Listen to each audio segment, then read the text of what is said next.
I didn't choose this life. I chose him. I said yes to Malon. I said yes to love, to starting over, to building something.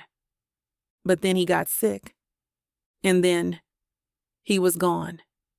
No warning, no goodbye, just gone. I didn't scream, I didn't cry. I sat still for a long time. I think part of me already knew. He wasn't the only one. His brother died too. Naomi lost both her sons. I lost my husband, but she lost everything. We just sat there for hours, not saying anything. The house was too quiet. It felt wrong, like something had been ripped out and the air hadn't settled yet. She stopped eating. I tried to cook. She wouldn't even look at the food. I didn't know what to say. What do you say to someone who's lost more than you can imagine? I wanted to be strong for her, but I was falling apart too. There were no answers, no comfort, just silence. She packed a bag one morning, said she was going back to Judah. Home? I asked if she wanted help. She didn't answer. I asked if she wanted me to come. She said no.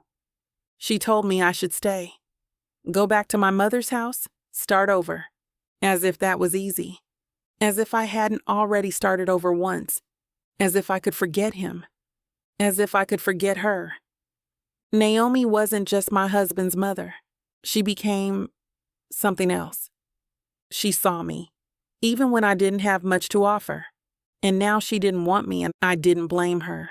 She thought she was protecting me, but I couldn't leave her. Not like that. Not when we were both holding the same kind of pain. So I followed her, even when she didn't want me to, even when she pushed me away. I followed her anyway. I wasn't supposed to end up in a foreign family. My people didn't mix with theirs. We heard stories about the Israelites. They didn't like us. And we didn't like them. But Malon was different. He was kind. He listened. He noticed me. And I was tired of being invisible. So when he asked, I said yes. I left everything behind. My parents didn't understand. They said I was foolish, that he'd never stay, that I'd regret it. But I left anyway. I followed him to a house where everything felt strange. The food, the language, the customs. Even the way they prayed felt like another world. But I learned. I watched. I tried. Naomi was quiet at first. Careful. She had every reason not to trust me. I was a Moabite girl taking her son. But something shifted over time. Little by little, she let me in. She taught me how to knead bread the way she liked it. Told me stories about Bethlehem, about her younger years. She laughed sometimes. I liked her laugh. It didn't come easy, but when it did, it felt real. We'd sit outside in the evenings, just listening to the wind. She missed home. I could feel it in the way she looked at the hills. I started praying like she did, not because she asked me to. I just wanted to understand her world, and I started to believe in her God. Not fully, not like she did, but enough to whisper into the silence. Malon got sick after a few years. It was slow. He kept saying he was fine, but he wasn't.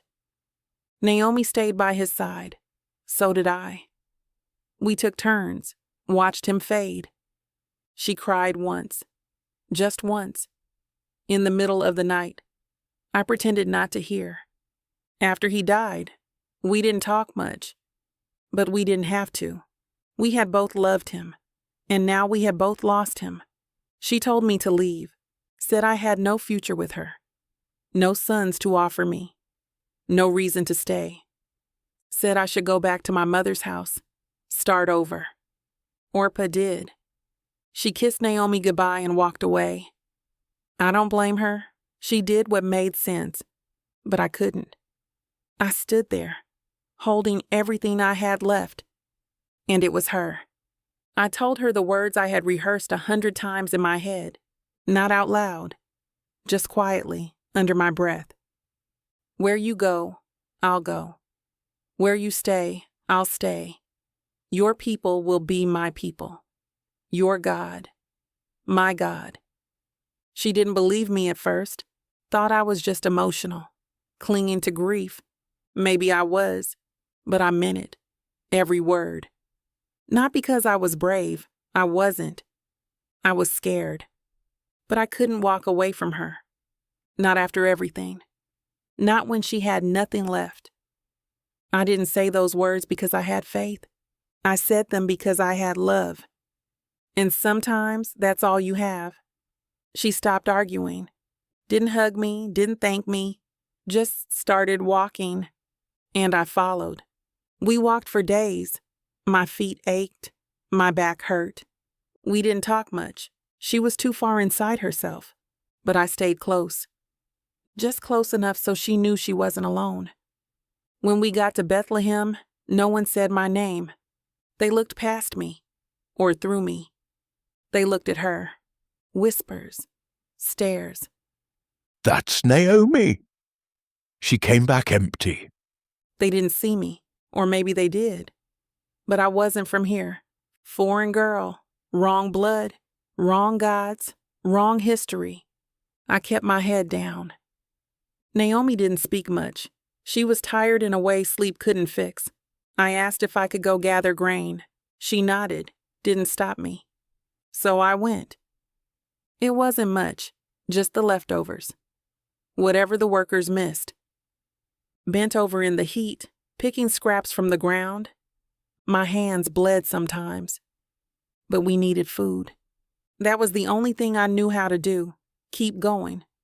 One of the fields belonged to a man named Boaz. I didn't know who he was. He noticed me, asked the workers about me. Then he came over. Told me to stay in his fields. Said I'd be safe. Told me I could drink from the jars his men filled. I didn't understand why. No one had ever been that kind to me before. Not without wanting something. But he didn't ask for anything. He just gave. I went home with more grain than I thought possible. Naomi looked at me like she was seeing light for the first time in weeks. She said, "Blessed be the man who took notice of you."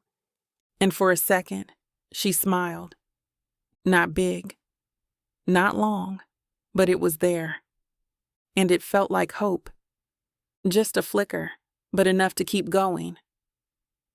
Naomi had a plan. She said Boaz was a redeemer. Said he had the right to marry me. I didn't understand all of it. The customs, the laws, the risks. But I trusted her. She told me to wash, put on perfume, go to the threshing floor, wait until he had eaten, wait until he laid down, then uncover his feet and lie there. I didn't ask questions. I was nervous. My hands wouldn't stop shaking. He could have shamed me, pushed me away, told me to leave. I didn't know what would happen. But I did it. I waited until the night was still, found where he slept, quietly uncovered his feet, and I lay down. My heart was pounding. Every second felt like an hour. Then he stirred.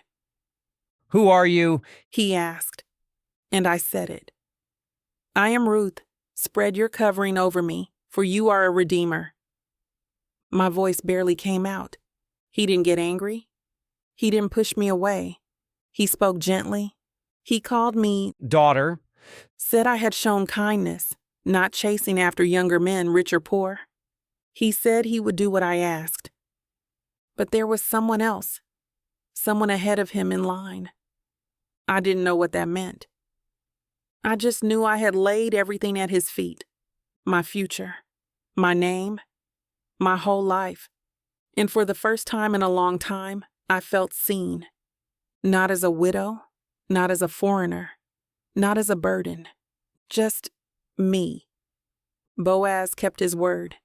He met with the other redeemer, spoke in front of the elders, did everything the right way, and then he took me as his wife. Just like that. I wasn't Ruth the Moabite anymore. I was part of something. Part of him. Part of this people. Part of this story.